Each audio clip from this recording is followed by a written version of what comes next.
प्यारे बच्चों, नागरिक शास्त्र की कक्षा में आपका बहुत बहुत स्वागत है। मैं स्नेहलता सिंह, प्रवक्ता नागरिक शास्त्र एडी राजकीय कन्या इंटर कॉलेज गोरखपुर।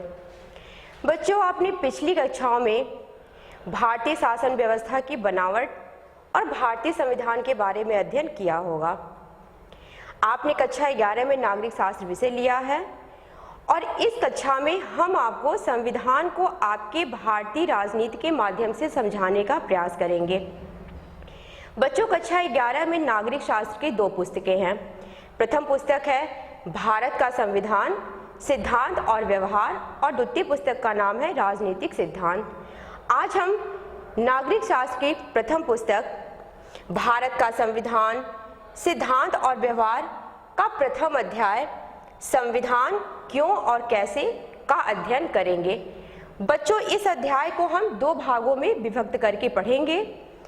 तो आज हम पहला भाग शुरू करेंगे और इस भाग के अंतर्गत हमें जिन मुख्य बिंदुओं पे चर्चा करनी है उन पे एक दृष्टि डाल लेते हैं। बच्चों, सबसे पहले हम ये जानेंगे कि संविधान किसे कहते हैं। उसके पश्चात हम संविधान की आवश्यकता क्यों है इसको जानेंगे और इसके साथ साथ ये भी जानेंगे कि संविधान हमारे लिए क्या क्या कार्य करता है। इसके पश्चात हम संविधान की सत्ता, जिसे संविधान की श्रेष्ठता भी कहते हैं, उसका अध्ययन करेंगे। संविधान को प्रचलन में लाने के कौन कौन से तरीके हैं इसको जानेंगे और सबसे अंत में हम इस भाग से संबंधित अभ्यास कार्य देखेंगे। तो आइए बच्चों, पाठ को शुरू करते हैं। संविधान किसे कहते हैं? बच्चों, संविधान बुनियादी नियमों का एक संग्रह होता है। आपको हम इसे एक उदाहरण के माध्यम से समझाएंगे। बच्चों, आप विद्यालय आते हैं जहां पे आपको अनेक प्रकार के नियमों का पालन करना होता है। जैसे आपको विद्यालय किस समय आना है, प्रार्थना सभा में कब उपस्थित होना है, आपको किस घंटी में किस विषय का अध्ययन करना है, आपका मध्यावकाश कब होगा और आपका अवकाश कब होगा। तो बच्चों, ये सारे नियम हैं जिन्हें विद्यालय में आने पे आप जिनका पालन करते हैं। उसी प्रकार बच्चों, हमारा देश है जहाँ पे बहुत सारे लोग रहते हैं। यह देश में निवास करने वाले लोग किन नियमों का पालन करेंगे, ये नियम किससे संचालित होंगे, जो हमारे लिए नियम बनाते हैं उनसे हमारे क्या संबंध होंगे, इन सब चीज़ों को जिस पुस्तक में लिखा जाता है उसे संविधान कहते हैं। जैसा आप बच्चों यहाँ पे देख रहे हैं, संविधान में उन आधारभूत नियमों को शामिल किया जाता है जो सरकार के अंगों के गठन, उनकी शक्तियों और उनके आपसी संबंधों का निर्धारण करते हैं। सरकार के अंगों से तात्पर्य आप समझ रहे होंगे, व्यवस्थापिका, कार्यपालिका और न्यायपालिका। तो परस्पर तीनों अंगों का जो संबंध निर्धारण करते हैं, संविधान का अध्ययन उनमें किया जाता है। लॉर्ड ब्राइस, यह एक ब्रिटिश विचारक हैं, उन्होंने संविधान की जो परिभाषा दी है उसके अनुसार संविधान में ऐसे नियम व कानून शामिल किए जाते हैं जिनके अनुसार सरकार के स्वरूप तथा सरकार व नागरिक के एक दूसरे के प्रति अधिकार व कर्तव्य निर्धारित किए जाते हैं। तो बच्चों, संविधान से क्या तात्पर्य है यह आपने समझ लिया होगा। संविधान किसे कहते हैं यह जानने के पश्चात हम यह जानेंगे कि संविधान की आवश्यकता क्यों होती है, संविधान हमारे लिए क्यों आवश्यक है, क्यों जरूरी है और संविधान हमारे लिए कौन कौन से कार्य करता है। बच्चों, संविधान की आवश्यकता यहाँ पे जैसा आप देख रहे हैं 5 बिंदुओं में दिया हुआ है। पहला है संविधान तालमेल बढ़ाता है और भरोसा दिलाता है। संविधान की दूसरी आवश्यकता है निर्णय निर्माण शक्ति की विशिष्टताएं। तीसरा, सरकार की शक्तियों पर सीमाएं। चौथा, समाज की आकांक्षाएं और लक्ष्य और राष्ट्र की बुनियादी पहचान। तो आइए बच्चों, हम इस टॉपिक का एक एक करके अध्ययन कर लेते हैं। संविधान तालमेल बढ़ाता है और भरोसा दिलाता है। बच्चों, आप समूह से परिचित होंगे। समूह बहुत सारे व्यक्तियों को मिला करके बनता है। आप कल्पना कीजिए आप किसी समूह के सदस्य हैं। साथ ही आप ये भी कल्पना कीजिए बच्चों कि उस समूह में रहने वाले लोगों की बहुत सारी विशेषताएं हैं। जैसे उस समूह में रहने वाले व्यक्ति किसी एक ही धर्म के नहीं हैं, वो बहुत सारे धर्मों के हैं। कोई हिंदू है, कोई मुसलमान है, सिख है, ईसाई हैं। इसी प्रकार उस समूह में रहने वाले लोग व्यवसाय भी अलग अलग तरीके से करते हैं।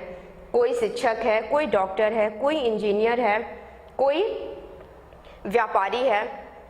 इस समूह में विभिन्न आयु वर्ग के लोग भी हैं। कोई 20 वर्ष का है, कोई 40 वर्ष का है, कोई 60 वर्ष का है। इस समूह में कोई अमीर हैं और कोई गरीब हैं। बच्चों, इसके साथ ही साथ इस समूह के लोगों के भिन्न भिन्न विचार हैं और उन विचारों के फलस्वरूप जो उनसे उत्पन्न मतभेद हैं वो भी हैं। जैसे कि किसी व्यक्ति के पास कितनी संपत्ति होनी चाहिए, किसी व्यक्ति को कितनी संपत्ति अपने पास रखनी चाहिए, इस बात को लेकर के समूह में रहने वाले लोगों के भिन्न भिन्न विचार हैं। इसी प्रकार बच्चों को शिक्षा किस प्रकार देनी चाहिए यह तय करने का अधिकार हमारी सरकार को होना चाहिए या बच्चों के माता पिता को होना चाहिए। इसी प्रकार बच्चों, जो सार्वजनिक स्थल है वहाँ पे पार्क बनना चाहिए, वहाँ पे विद्यालय बनना चाहिए, वहाँ पे हॉस्पिटल बनना चाहिए, या फिर वहाँ पे कोई धार्मिक स्थल बनने चाहिए। इस बात को लेकर के भी उन लोगों में अलग अलग विचार हैं और अलग अलग विचारों के फलस्वरूप उत्पन्न मतभेद हैं। लेकिन बच्चों, इतने सारे मतभेद होने के बावजूद भी उस समूह के लोगों को एक साथ रहना है, क्योंकि उन्हें यह पता है कि हर व्यक्ति, समूह का हर एक व्यक्ति किसी ना किसी चीज को लेकर के एक दूसरे पे आश्रित हैं। तो क्या बच्चों ऐसा संभव हो सकता है? बिल्कुल हो सकता है बच्चों। अगर हम कुछ बुनियादी नियमों का पालन करें तो उस समूह के लोग और कोई भी व्यक्ति एक साथ रह सकता है। अब यहाँ पे प्रश्न यह उठता है कि नियमों की आवश्यकता क्यों है? बच्चों, नियमों की आवश्यकता है क्योंकि नियमों के अभाव में व्यक्ति असुरक्षित महसूस करेगा और नियमों के अभाव में समूह के लोगों को यह नहीं पता होगा कि दूसरा व्यक्ति उनके साथ कैसा व्यवहार करेगा। सिर्फ नियमों की आवश्यकता ही नहीं होनी चाहिए बच्चों, बल्कि नियम को लागू करने वाली एक संस्था भी होनी चाहिए जो मजबूत होनी चाहिए, अर्थात नियम को लागू करने की व्यवस्था भी होनी चाहिए। जैसे आप मान लीजिए कि अगर जब तक हमें यह निश्चित नहीं हो जाता है कि दूसरा व्यक्ति भी उन नियमों का पालन करेगा, हम भी उन नियमों का पालन नहीं करेंगे। लेकिन जब हमें यह दृढ़ विश्वास हो जाएगा कि नियमों को न्यायालय द्वारा लागू किया जाएगा और नियमों का उल्लंघन करने पे न्यायालय द्वारा दंड दिया जाएगा, तो कोई भी व्यक्ति उस नियमों का पालन करेगा। तो बच्चों, जो संविधान की पहली आवश्यकता होती है और जो संविधान का पहला कार्य है वह है कि वह बुनियादी नियमों का एक ऐसा समूह उपलब्ध कराए जिससे समाज के सदस्यों में एक न्यूनतम समन्वय और विश्वास बना रहे। तो यह बच्चों संविधान का यह पहला कार्य हो गया। यहाँ पे आप दो तस्वीरें देख रहे हैं। जो हमने आपसे अभी समूह की बात की थी वह समूह हमारे आसपास देखने को मिल जाता है। जैसे यह बच्चा है वो कह रहा है, अरे ऐसे समूह तो बहुत सारे हमारे गांव के आसपास है। इसी प्रकार यह भी है, बच्ची यह कह रही है कि ऐसे समूह तो हमारी कॉलोनी में भी देखने को मिल जाते हैं।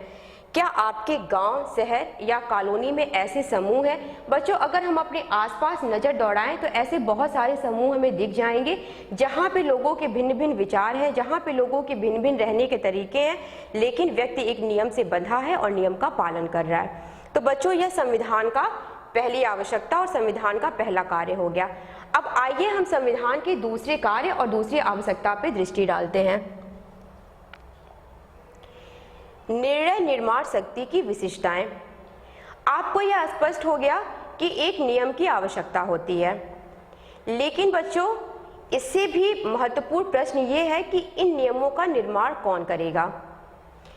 नियम आवश्यक है, यह स्पष्ट है, लेकिन नियमों का निर्माण कौन करेगा ये इससे भी ज़्यादा आवश्यक है। संविधान कुछ ऐसे बुनियादी सिद्धांतों का समूह है जिनके आधार पर राज्य का निर्माण और शासन होता है।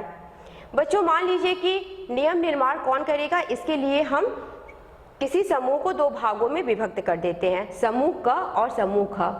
समूह क चाहता है कि समाज के लिए एक अलग प्रकार के नियम बने और समूह ख चाहता है कि समाज के लिए एक अलग प्रकार के नियम बने।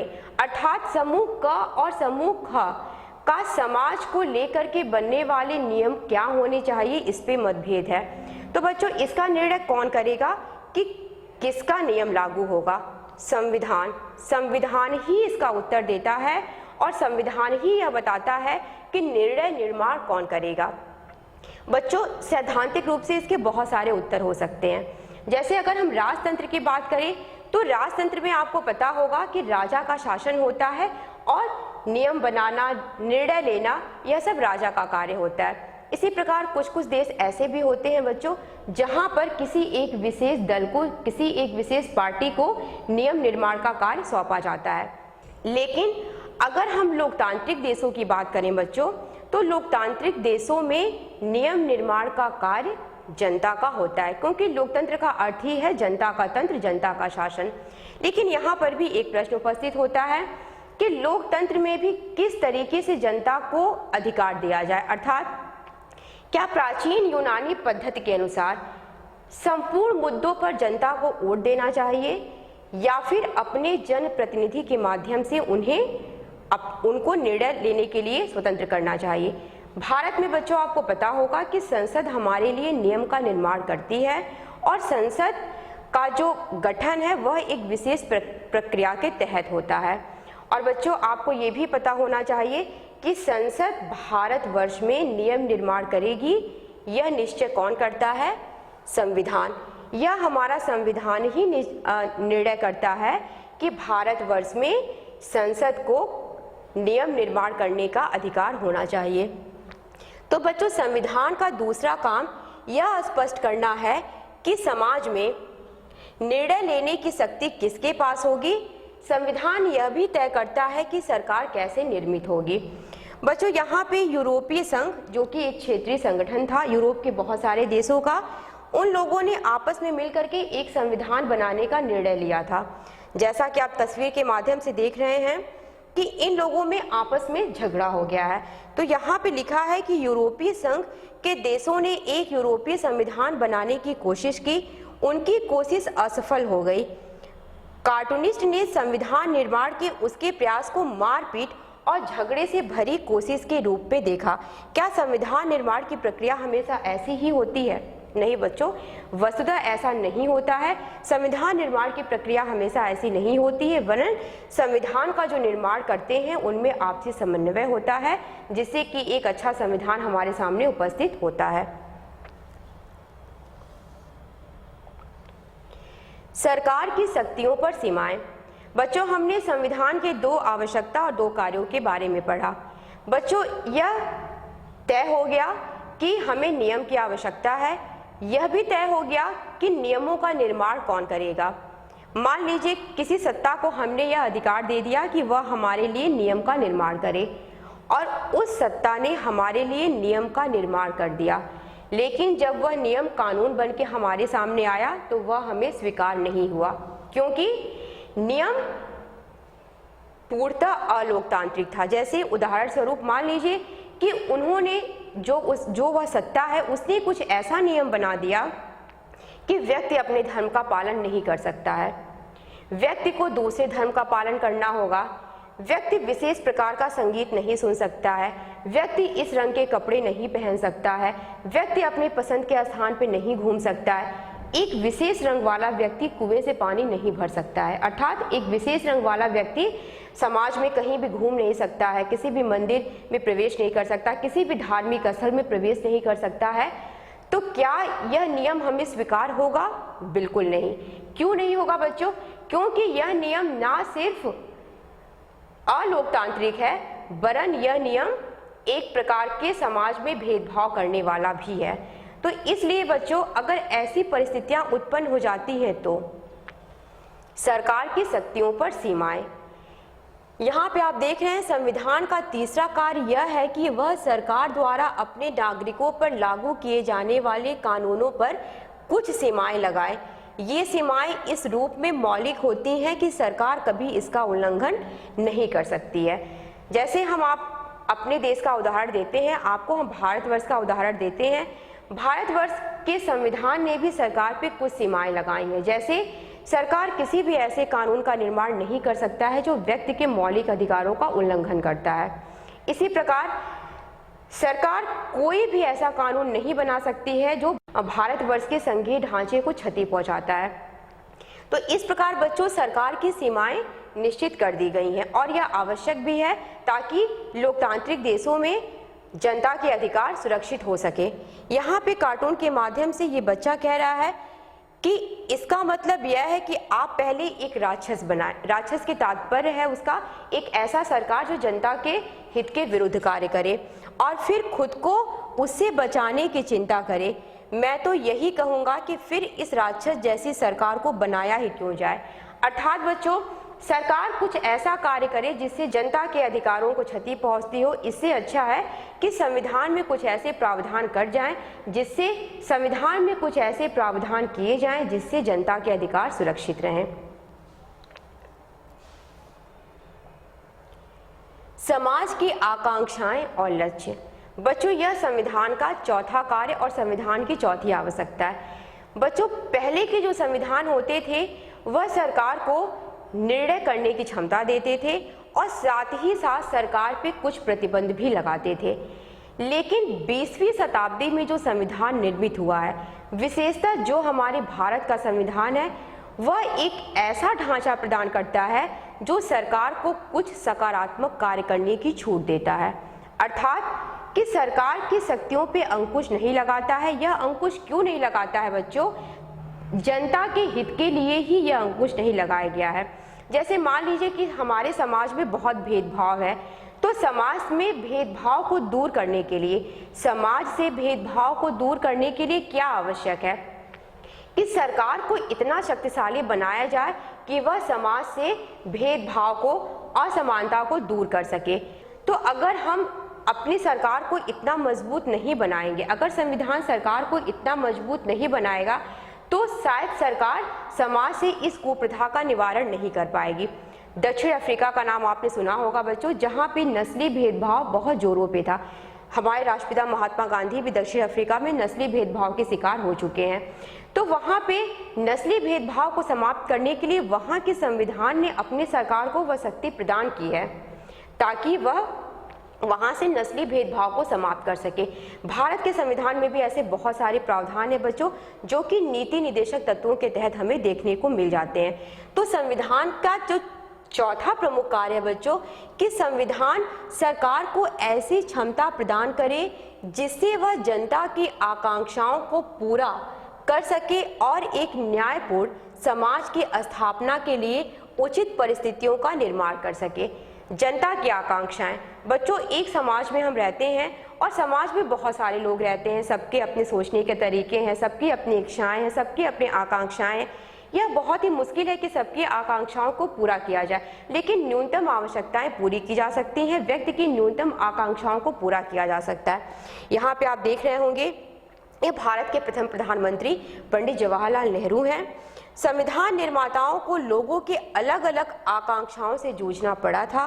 यहाँ पर नेहरू को अनेक भावी कल्पनाओं को विचारधाराओं में संतुलित करते हुए दिखाया गया है।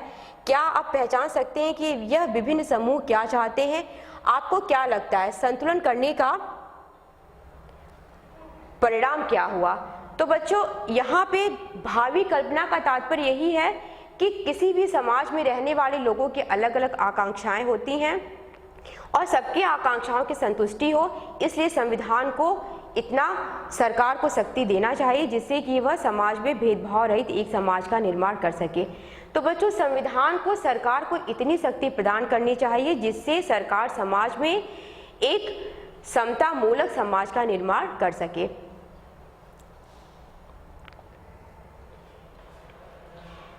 बच्चों आप यहाँ पे देख रहे हैं कि संविधान को समर्थ बनाने वाले कुछ प्रावधान दिए गए हैं। आपको उदाहरण के माध्यम से हम यहाँ पे समझाते हैं। संविधान सरकार की शक्तियों को नियंत्रित करने वाले नियमों और कानूनों का ही नाम नहीं है, वह सरकार को ऐसी शक्तियां भी देता है जिससे वह समाज की सामूहिक भलाई के लिए कार्य कर सके। दक्षिण अफ्रीका का संविधान सरकार को अनेक उत्तरदायित्व सौंपता है। वह सरकार को पर्यावरण संरक्षण को बढ़ावा देने और अन्यायपूर्ण भेदभाव से व्यक्तियों और समूहों को बचाने का प्रयास करने के लिए कदम उठाने का अधिकार देता है और यह प्रावधान भी करता है कि सरकार धीरे धीरे सभी के लिए पर्याप्त आवास और सुविधाएं उपलब्ध कराएंगी। इसी प्रकार बच्चों इंडोनेशिया में सरकार की जिम्मेदारी है कि वह राष्ट्रीय शिक्षा व्यवस्था बनाए और उसका संचालन करे। इंडोनेशिया का संविधान यह भी सुनिश्चित करता है कि सरकार गरीब और अनाथ बच्चों का देखभाल करेगी। बच्चों, यह दक्षिण अफ्रीका और इंडोनेशिया के संविधान के कुछ उदाहरण हो गए। आप अपने देश के संविधान के भी ऐसे बहुत सारे उदाहरण ले सकते हैं जो कि हमें नीति निर्देशक तत्वों में देखने को मिल जाते हैं। राज्य के नीति निर्देशक तत्व भी सरकार से लोगों की कुछ आकांक्षाएं पूरी करने की अपेक्षा करते हैं। और बच्चों, जब आपको नीति निर्देशक सिद्धांत पढ़ाया जाएगा तो उसमें आपको यह बताया जाएगा वो कौन कौन सी आकांक्षाएं हैं जिसमें सरकार से अपेक्षा की जाती है और सरकार उन आकांक्षाओं को पूरी करती है। राष्ट्र की बुनियादी पहचान। संविधान किसी समाज की बुनियादी पहचान होता है। बच्चों, संविधान का एक कार्य यह भी होता है कि वह जिस देश का संविधान है उस देश को एक राजनीतिक पहचान दे सके। संविधान के माध्यम से ही किसी सामूहिक इकाई को एक पहचान मिलती है। बच्चों, संविधान बनने से पहले बहुत सारी आकांक्षाएं होती हैं, बहुत सारी अस्मिताएं होती हैं, लेकिन जब हम कुछ बुनियादी नियमों और सिद्धांतों में सहमत हो करके अपने मूलभूत एक राजनीतिक पहचान बनाते हैं। संवैधानिक नियम हमें एक ऐसा विशाल ढांचा प्रदान करते हैं जिसके अंतर्गत हम अपनी आकांक्षाओं, लक्ष्य व स्वतंत्रताओं का प्रयोग करते हैं।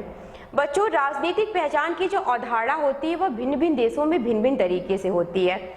जर्मनी का निर्माण जर्मन नस्ल के आधार पर हुआ था, लेकिन भारत का संविधान जातीयता के आधार पर राजनीतिक पहचान को मान्यता नहीं देता है। कुछ कुछ देशों में केंद्र और क्षेत्रीय संबंधों पर राज्य की पहचान की अवधारणा होती है। तो बच्चों, राष्ट्र की बुनियादी पहचान से तात्पर्य होता है एक ऐसा पहचान जो राष्ट्र को एक नैतिक पहचान देता है।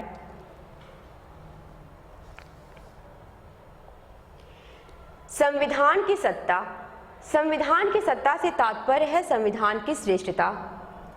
अधिकतर राज्यों में संविधान एक लिखित दस्तावेज के रूप में होता है जिसमें राज्य के बारे में कई प्रावधान होते हैं जो यह बताते हैं कि राज्य का गठन कैसे होगा और वह किस सिद्धांतों का पालन करेगा। बच्चों, संविधान की सत्ता से तात्पर्य होता है संविधान की श्रेष्ठता, अर्थात कोई भी सरकार संविधान के अनुसार ही चलेगी और कोई भी सरकार संविधान के जो नियम हैं उनके प्रतिकूल जाकर के कार्य नहीं कर पाएगी। जैसे हम आपको भारत का उदाहरण देते हैं, भारत के संविधान में कुछ प्रावधान हैं, जैसे मौलिक अधिकारों के उल्लंघन पे हम सर्वोच्च न्यायालय जा सकते हैं। संविधान देश का सर्वोच्च कानून है। प्रधानमंत्री की नियुक्ति राष्ट्रपति करते हैं। यह कुछ ऐसे प्रावधान हैं जो कि संविधान की सत्ता की श्रेष्ठता को सुनिश्चित करते हैं। बच्चों, संविधान का लिखित होना ही आवश्यक नहीं होता है। यद्यपि संविधान लिखित दस्तावेज के रूप में होता है, लेकिन संविधान का लिखित होना ही आवश्यक नहीं होता है। उदाहरण के रूप में हम इंग्लैंड के संविधान को लेते हैं।